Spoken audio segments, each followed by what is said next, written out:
This is not a drill. It's finally happened. Giannis Antetokounmpo has officially been traded from the Milwaukee Bucks. He will be going to the Miami Heat and along with Bobby Portis for Tyler Hero, Kel'el Ware, Jaime Jaquez Jr., Kasparas Giannakis, 3 first-round picks, including this year's 13th overall pick in Tuesday's draft, 1 pick swap, and a second-round pick as well, reported by Shams Charania.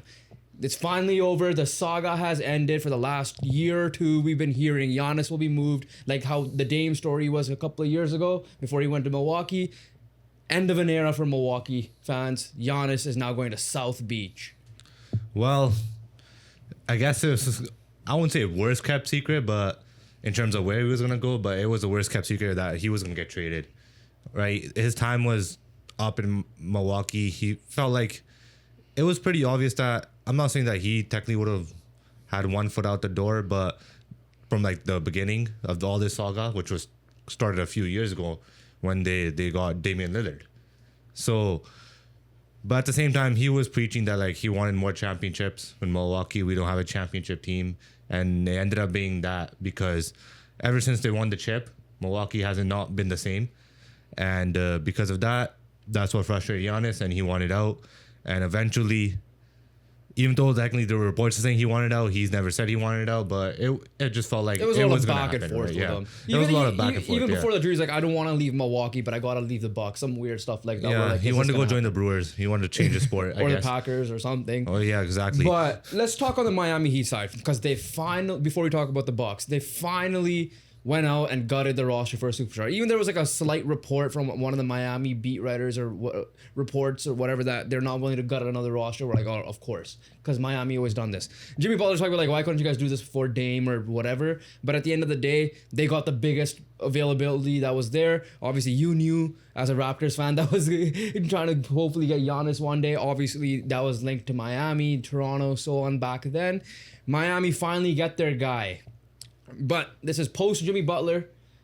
The roster itself is still a little bit flawed. This kind of reminds me of when the Lakers traded for Anthony Davis officially, because they had to gut a little bit of the roster when they had to trade away the young guys at that time with Ball, Ingram, and Hart, along with picks and all that stuff. This is a similar vibe, right? They got pretty much a good piece of their 10-man rotation, whatever man rotation they played, is gone. The only real guy that ended up keeping was Nikola Jovic.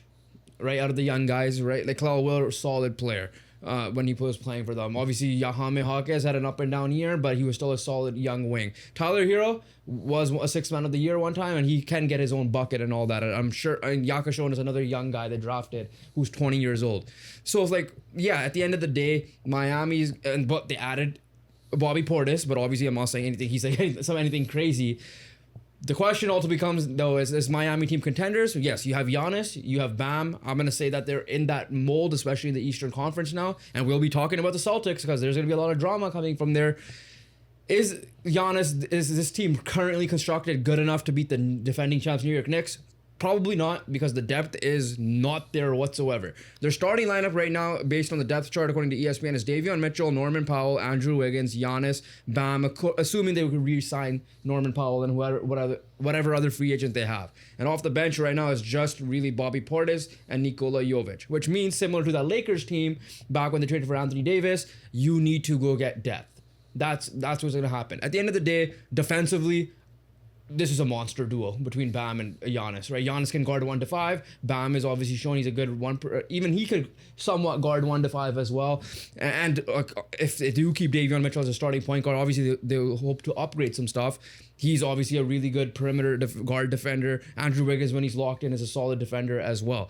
So, did Miami finally level up to that they're going to be a guaranteed top 6 team with this current roster? I would say yeah, but is it going to take some time? 100%, because it's not easy training for a superstar and get going right there. They're missing, as much as I love Norman Powell, and I know you love Norman Powell as a Raptor fan, he needs to be, obviously I think he ended up becoming an all-star this year, right? Yeah, because he represented Team Jamaica for Team World.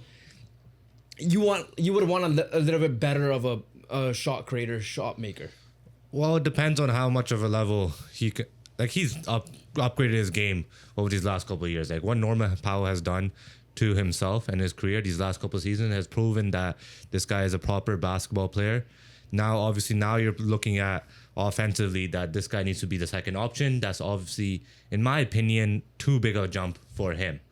You could get away from him being your third scorer. I would say that he has definitely played his way into that, right? And out of the kind of like role player depth guy, now into a third scoring option. But second, I think that is a big jump. The good news is that they have a guaranteed first option, right? There's no question marks there. Giannis is going to go out and do his thing offensively and do his thing defensively. Command right? double teams. And exactly. And defensively, like you said, there's going to be no issues whatsoever with this team, because even if they, and keeping Davion Mitchell as the point guard could be a huge plus for that as well, because you have interior defense with your two big men.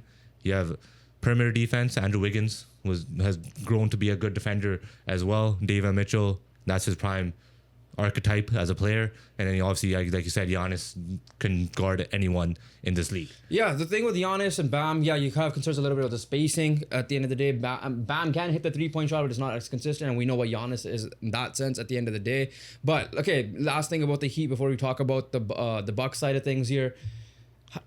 Outside of the Knicks, is there anyone you could say that's definitively better than them in the Eastern Conference? The Knicks, still going to say the Celtics if those two are together. We'll talk about the Celtics because there can be stuff happening there. Depends on what happens there, but as of this moment, the Celtics as well. Similar level to the Pistons, I would say. This is where we're like, there was rumors of 3-team trade happening and Tyler Hero could end up in Detroit, and that would have been a major upgrade for to get a secondary option with like obviously you're probably like the Pistons. I guess they're like similar side of like they have one guy, and it just depends on whose help is better, really. Yeah. Like defensively. So no one really definitively better outside of the Knicks. And Celtics. Sure. Celtics are better. But yeah, no, Miami, as much as we wanted to say they should break up the team and finally rebuild, we know that that's not Pat Riley's way. And the other thing is they have a consistency at the coaching position where their exposure. Like, you need to worry about that. Obviously, Giannis went from Mike Budenholzer, before that Jason Kidd, but Mike Budenholzer to Griffin, to obviously, what's his name? Doc Rivers, and now it would have been Taylor Jenkins who's coming in. And speaking of that Milwaukee team, listen, at the end of the day, this is a roster they wanted to take. This is a perfect rebuilding roster by getting all these young pieces. Taylor Jenkins is signed there for a long term, and we've seen Taylor Jenkins have success with a young Memphis Grizzlies team led by John Morant. I don't know if that's going to be Tyler Hero for you or not for the long term, but at the end of the day, you have players that you can develop and maybe even flip later and get more value out of it right now, because the Milwaukee Bucks now have officially entered rebuild era. There's no ifs, ands, or buts about it. And I'm sure you're going to agree with me. Guys like Miles Turner and whoever else is a veteran in their roster need to be moved. Yeah, because you got to commit to it now. You can't trade away a superstar, not just a superstar, but like a guy that's top 3, top 5 bona fide in the NBA, and not expect to rebuild, right? You're like, your team is definitely going to be worse. Your team, and this team was already bad. It was a non-play-in team in the Eastern Conference, right? And you're going to get worse. So now you're looking at from 11, 12 seed to probably now 14, 15 seed now, because you traded away Giannis, right? And Tyler Hero, as a number one option, is going to be fun though. It will be fun to watch, but at some point down the line, I don't think Tyler Hero is going to be a Buck for the rest of this He rebuild. is, I believe, from that area, so that's the other one thing. That's one positive. Outside of that, that's like similar to saying RJ Barrett, Raptor, and there's links to Raptors. I don't think Tyler, like, he will be a Buck for the next couple of years, but I don't think he's going to be a Buck for the rest of this rebuild.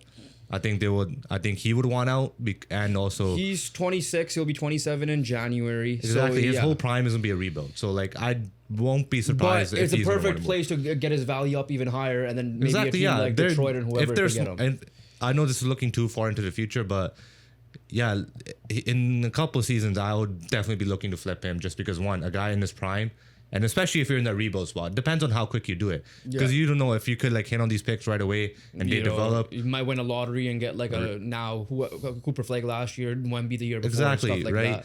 That. And if you have a couple guys coming in for a draft that that have high ceilings, high potential, and can find their game, and then you have Tyler Hero who's already there.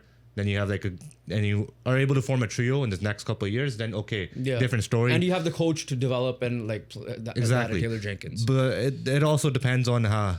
But I would give it 2 years, in my opinion, where if nothing really changes and they're still bad and they're still in that rebuild process, I could definitely see Tyler Hero getting moved away from just. I think it'll be best for both and the best move for them in a couple of years down. But as of this moment, the Bucks got an absolute haul in terms of picks and players. With, like you said, three of them playing young enough. Tyler Hero being the oldest at 26, and obviously 3 first-round picks, and one of them being the 13th pick, which will still be made by Miami in the NBA draft. Yeah, because due to rules, and this trade will not be official at the very minimum of July 6th, is what Bobby Marks of ESPN said. Yeah. But yeah, no, like at the end of the day, like you guys are linked to Miles Turner. I'm sure you guys would rather have Miles Turner than Jakob Poeltl at the moment, and then obviously Kyle Kuzma is someone you're gonna look at being moved as well. So yeah, Milwaukee Bucks officially entered their rebuild era. Jimmy Haslam's their owner, which means he dealt with Myles Garrett being moved. Now he dealt with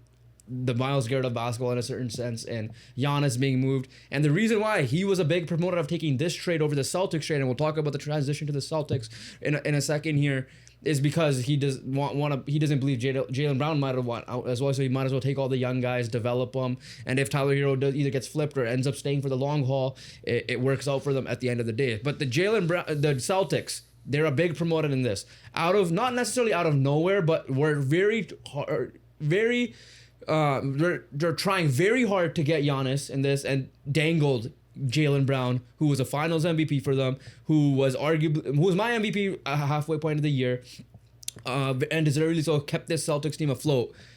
It was just apparently they didn't want to throw in a couple of the young guys that they had, and it was ultimately the final trade offer, according to Shams, was Jaylen Brown and 2 first-round picks. So ultimately, I would say, I think you agree that Miami had the best offer to take. Yeah, exactly. As good as Jaylen Brown is. Yeah, Jaylen Brown is exceptional, but he's not fitting your window here. And Jaylen Brown's even older than Tyler Hero himself, right? So with Tyler Hero, there's still a chance that with his age at being 26, that when he reaches 29, like you are competitive again, and boom, you have him right sorted and kind of could make it fit if you guys get lucky and are able to get shit done in the next couple of years. With Jaylen Brown, like you would have to flip him right away, in my opinion. Or they would have tried to build a team around Jaylen Brown and go from there. But then, and again, like as good as Jaylen Brown was, but then it's not full rebuild. That's what I'm saying. The point was, if they did the Celtics trade, it means that they were trying to be competitive now. But to Jimmy Haslam's point, it was like, what if he wanted out in a couple of years? Now exactly, what? That's the and thing. Giannis, right. At the end of the day, it's a bigger upgrade. That's the point where they had to make, right? The owner chose the direction, right, and then he chose rebuild. Right? If you chose Jaylen Brown, you're like, okay, we're trying to still be competitive now. If you chose Miami's package, we're committing to this full rebuild. That as simple as that. And I think he made a decision. He wanted to pick a direction. He picked a direction, and the direction is rebuild. So let's talk about the Celtics. Dangling Jaylen Brown not once but twice. A couple of years ago, there were rumors about Kevin Durant for Jaylen Brown, and Jaylen Brown let it go. He ends up winning Finals MVP and a championship with the Celtics team. And now again this year, after all he did, would you blame Jaylen Brown for wanting out? Nope. Necessarily. I wouldn't. After fracturing a team, like at the end of the day, like the reason why they were not back in the championship picture was you had to move off Drew Holiday, you had to move off of Kristaps Porzingis, and Jason Tatum got a torn Achilles, right? In the playoffs last year, or the year before, sorry. Comes back, obviously, this year. So, yeah, no, and then Jaylen Brown, the other side is like, there's 2 ways to look at it. I think Brian Windhorst said in the morning that, like, even if he does not get traded for Giannis, you could still see Jaylen Brown leaving the Boston Celtics. And listen, Jaylen Brown has come out and said like this was his the most fun he had in basketball, and everybody criticized him because they're like, what do you mean you won a championship, like you're thinking about yourself, blah blah blah. But the reality is, like, he was the number 1 option. He proved, including us to a certain extent, he could lead a team. Ultimately, we got to see if that's for a championship or not. Yes, did they blow a 3-1 lead?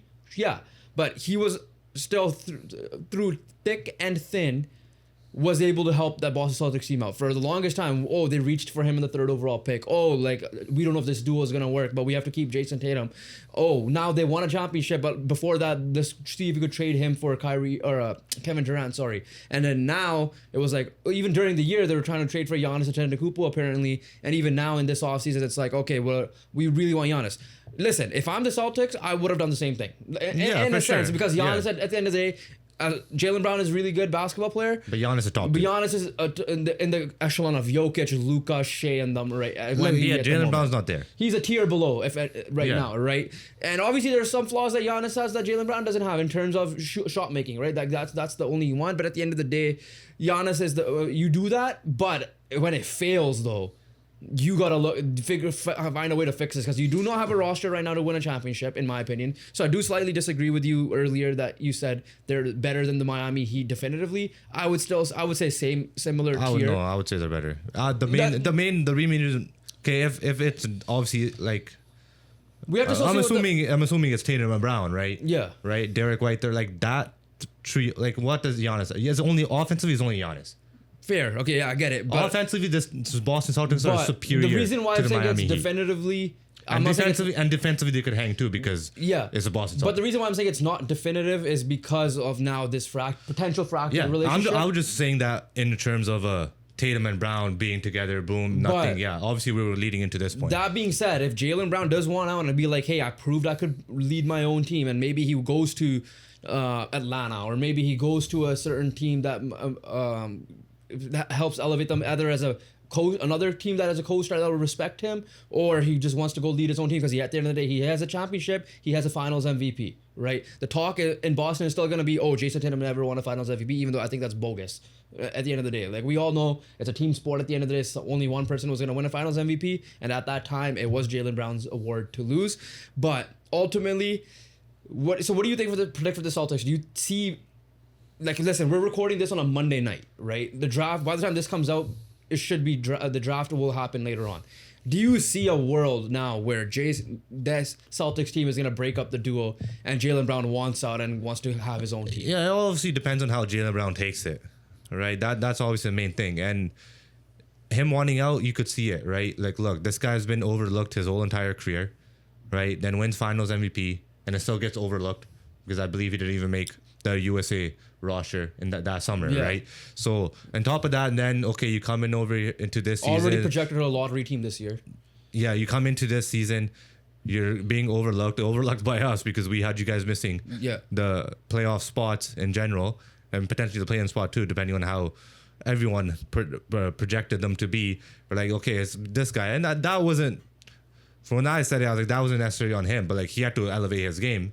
And then, can he do that? Obviously, he can. He proved that being number one. He kept the Celtics afloat. He kept them at the end of the day, they were a better regular season team than the Knicks and the Cavaliers, who obviously made it to the conference finals.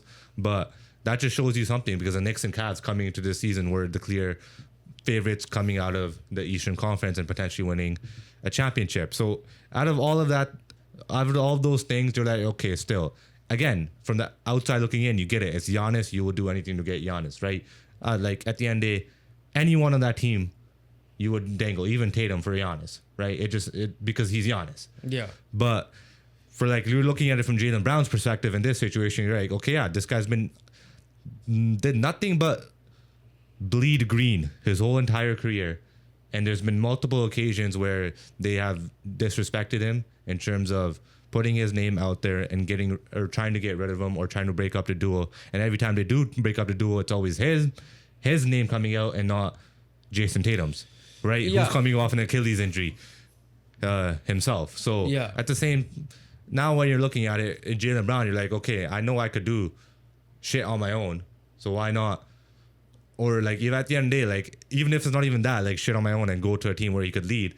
But just even in general, like, okay, why would I stay at a place that, if they're trying to get rid of me, right, they're already thinking of moving off of me. Like, why would I still want to be there? And while he proved that you guys can be a championship team, right? Like imagine if the Knicks tried to go get Giannis even after winning a championship, right? Like, yeah, do you blame him? Not necessarily because it's Giannis, but at the end of the day, you've proven that you're a championship team with this duo, right? Jason Tatum is coming off a torn Achilles. That was literally the year he came back, which means next year he would be much better than this. So like all you had to do was do the simple. You still have Derek White. You still go find another version of Drew Holiday and Kristaps Porzingis because you're Brad Stevens. You're able to do that. So yeah, the fact that you were not able to get Giannis, it just looks even worse from you. Again, do I blame you necessarily? No, but it's different when you're not a championship team. But you've proven that this duo can win a championship team. You have proven that if you didn't blow the 3-1 lead, arguably we had them going back to the NBA Finals, right? At the end of the day, yeah, did they choke 100%? But when it comes down to the Celtics team, I might be anticipating it might be a little bit of a breakup because now I'm gonna talk about my next big loser here before we wrap it up back up with Miami to Timberwolves. Because apparently there's a report, according to Chris Haynes, I believe, that has come out that Giannis was willing to extend with Miami, Giannis was willing to extend with Boston, Giannis was willing to extend with Minnesota and play with Anthony Edwards. And Timberwolves didn't go make a trade. They cap dumped Julius Randle. Now that cap trade looks amazing for the Knicks. And then the Bulls somehow get Nicholas Claxton for free. That's how that trade ended up being. So people thought, what's gonna happen? What's gonna happen with this? Are they gonna go get Giannis? Are they gonna go get John Morant? Supposedly neither for either of them. But we did say after they got eliminated in the second round against the San Antonio Spurs that they need to shake something up. And Giannis would be the perfect fit there. You have your shot creator and a superstar in Anthony Edwards, and both of you guys are 1A, 1B options, whatever, how you want to put it. They did not do that. And if the fact that if Giannis was willing to go, I really need to know if they did make an offer and what was that offer. Would they have beaten the Miami Heat offer? Maybe, maybe not. I don't know. I need to see what the offer is. I think they did have some solid enough pieces to get it done. But they need to now figure their shit out, because the reason why I'm including the Timberwolves in this video reaction of a Giannis trade is because, again, it's reported that he was willing to go to Minnesota and team up with Anthony Edwards. They're getting Jaylen Brown. maybe like who knows what it could be, because like look, if they're really trying to improve their team, they need to do something, because they moved up with Julius Randle. Exactly, like you're gonna have to call for Jaylen Brown now. And obviously after a trade they extended Ayo Dosunmu as well. There's that too. So the cap space is not looking great for. Or like, he was good for them, but it was a big contract at the end of the day. Kind of reminds me of like us being Colts. So again, a lot of pressure is on Anthony Edwards now. Offensively now is genuinely all on him, because everyone else around him is obviously really good defensively. Rudy Gobert, Jaden McDaniels, but Rudy Gobert is linked to go to Boston somehow too, after listening to numbers on the board from the weekend. Yeah, so well, obviously this is early on. This is like one of the early moves in the offseason. There's still the biggest move. There's still the biggest move, obviously, yeah. But there's still, I guess, when you're looking at the teams involved, let's see what the consequences are for each of them. What is it for the Timberwolves? Are they really going to roll with this roster, right? Which is much worse than like 2 years ago.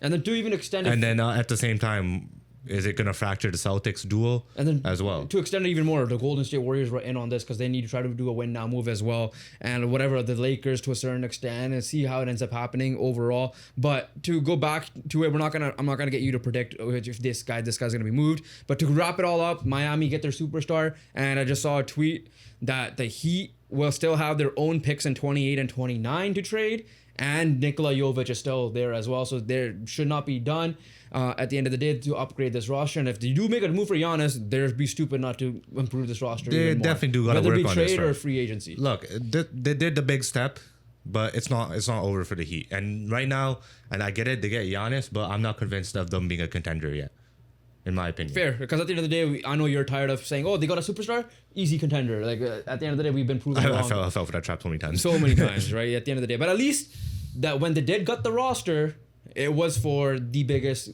top 5 player in the NBA. As much as I would have still loved them to get Damian Lillard to pair with Jimmy Butler at the time, this is still fine. This is a good first step. Giannis is still a very good basketball player. He was carrying the Bucks team, and now he'll have a proper culture, structure, and everything around him, and he'll fit. I think he'll fit that culture system perfectly fine. Bold prediction. Anthony Edwards wants out and goes to the Miami Heat. He'll want out by next year, is what I'm going to say. Anthony Edwards wants out and goes to Miami. We'll see what ends up happening. I do predict he won't want out in a year or so, because Cat winning a championship does not help the Timberwolves case as well, and also Andrew Wiggins to a certain extent. But that pretty much wraps it up for us. A late night reaction right when we're about to go to sleep. This trade drops, and we want to hear your comments down below. Like I said, this is now come out on draft day, so we might have even more trades. What's going to happen with LeBron, what's going to happen with Jaylen Brown, so much and so forth we're happening. What a time of the year, man, from World Cup, draft week for both NBA and NHL, and we got banger trades in both of the sports that we do cover. So that's another self-promo. Go check out our NHL channel as well. But we want to hear your comments down below. Who do you think will be the next player to be moved? What is your reaction going to be for the draft? Hit the subscribe button. We're going to go to 1,100 subscribers. We appreciate y'all, and we'll catch you guys in the next one. Peace.